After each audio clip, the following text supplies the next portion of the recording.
Dia kutip sampah kan. Nampak benda macam ni.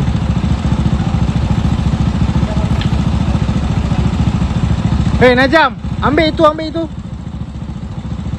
Jaga elok-elok.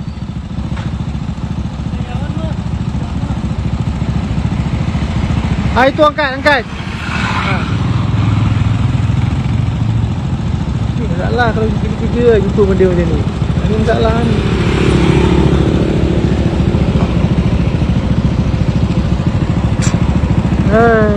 Orang kita masalah.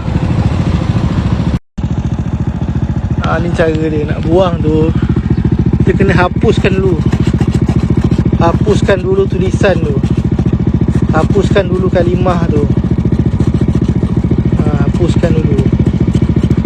Kalau dah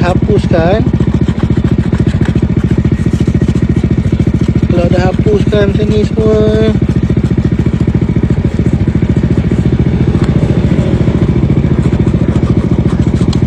macam mana tengok busuk ni. Sampai dah tak ada tulisan Muhammad dah tak ada, apa boleh buang. Kena jaga ni. Buang-buang macam tu je. Islam kita